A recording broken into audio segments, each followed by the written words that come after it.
Every year, millions of people buy a new bike, feel great for a few weeks, and then stop riding. No big crash, no injury, no clear decision, just silence. And most of them never figure out why. The reasons cyclists quit have nothing to do with willpower or fitness. They have everything to do with 5 things nobody told them before they started. Here is a number that should surprise you. Around 50% of people who start any new exercise program quit within the first 6 months. Cycling is no different. A study tracking leisure cyclists found the gap between people who plan to ride consistently and people who actually did it sat at over 50%. More than 1 in 2 cyclists who committed to the sport walked away before it became a habit. That number is hard to line up with what cycling actually does for the body. Regular cyclists live longer and have a lower risk of early death than non-cyclists. A massive study of over 260,000 British adults found that cycling to work was associated with a 41% lower risk of dying from any cause compared to non-active commuting. The health benefits of cycling outweigh the safety risks substantially. Furthermore, a majority of people who ride regularly report better mental health and lower stress levels since they started. The sport works. The question is why so many people stop before they find that out. There are 5 reasons. Each one can be fixed. But first, you need to know what you are actually up against. Reason 1. Too much, too soon. The first mistake is the one that takes down the most beginners. And for the first few weeks, it does not feel like a mistake at all. It feels like progress. When a new cyclist gets on the bike, the excitement is real. They ride every day, they push hard, the legs burn, the lungs work, and the numbers on the app go up. Everything feels like it is finally clicking. And then, somewhere around weeks 4 to 8, things start falling apart. The legs stop recovering the way they did at the start. Power drops. Sleep turns choppy. A route that felt manageable now feels brutal. The rider pushes harder because more effort is the obvious answer. It is also the wrong one.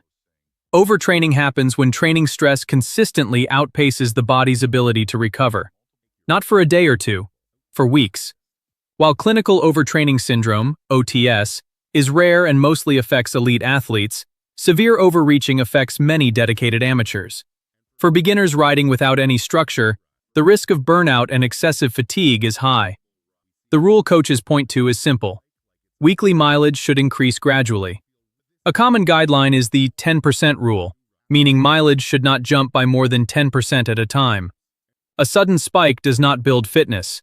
It overloads muscles, tendons, and joints before they are ready for the load. Recovery from severe overreaching can take weeks or months. For a beginner with no context, heavy legs and zero drive to ride do not look like a physiological problem. They look like a personal failing.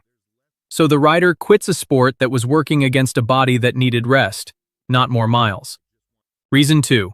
Wrong bike fit. The second reason is almost never raised at the point of sale. Bike fit. Most beginners ride a bike that does not match their body. The saddle sits too high. The reach to the handlebars is too long. The cleats are set at the wrong angle. None of it looks dramatic from the outside. But across a ride, the body pays a price for every millimeter. Professional bike fitters consistently see similar issues. It is very rare for a rider to come in with a saddle height that does not need adjusting. Often the saddle needs to be moved down, not up. A saddle that sits too high causes the hips to rock with each pedal stroke and the knees to overextend at the bottom. That motion repeats thousands of times per hour. Knee pain is one of the most common overuse injuries in the sport, and incorrect saddle height is a primary cause. Poor fit does not stop at the knees. It shows up as back pain, neck stiffness, numb hands, and burning feet. A rider can push through a bad fit for a few weeks, then the damage accumulates. Rides stop being enjoyable and become something to survive.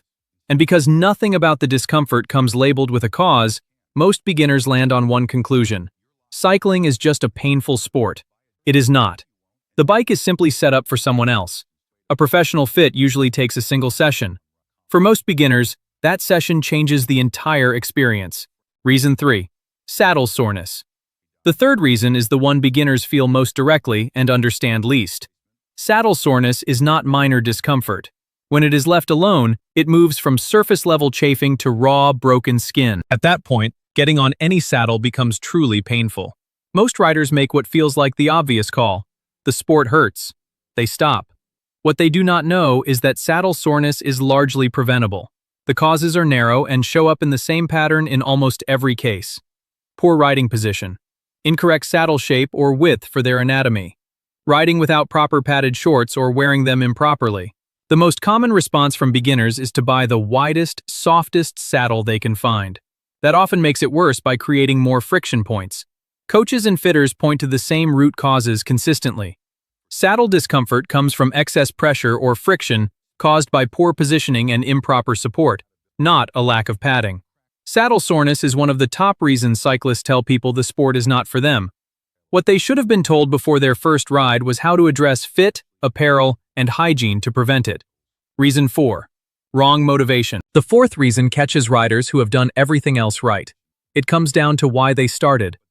Research on exercise behavior draws a clear line between two types of motivation. Extrinsic motivation is driven by outside rewards.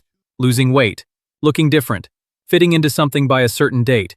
Intrinsic motivation comes from inside. The feeling of moving, the mental quiet after an hour on the road, the satisfaction of finishing something hard.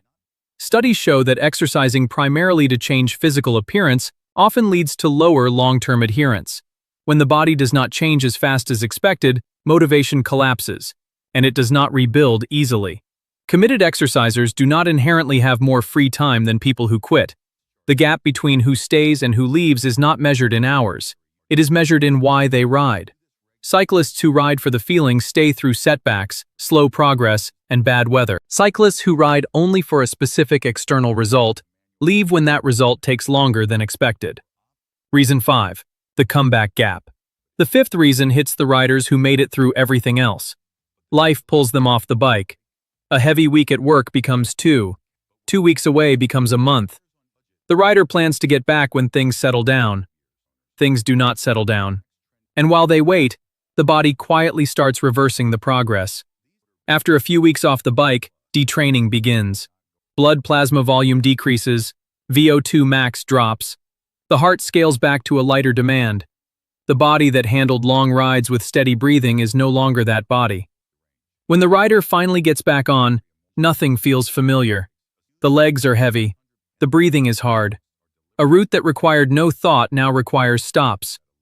Without any framework for what is normal after time away, most riders interpret what they feel as permanent loss. They assume they are back to zero and will need to rebuild from nothing.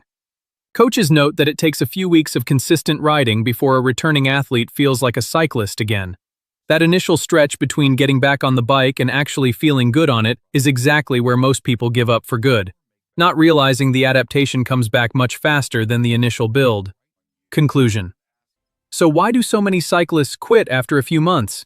Not because cycling is too hard, not because the people who quit were not capable, because many pushed too far, too fast, and their bodies forced a break before the habit could form. Because most rode bikes set up wrong from day one and paid for it in pain that had a simple fix. Because saddle soreness told them a lie about what the sport feels like. Because they measured success by a number instead of a feeling. And because when life pulled them off the bike, nobody told them what the return would actually feel like. The cyclists who stay are not a different kind of person. They just learned what was actually happening before the initial window ran out on them. The reasons are real, but so are the fixes. Most of what kills a beginner's cycling habit is preventable. The riders who figure that out before they quit are the ones still riding a year later.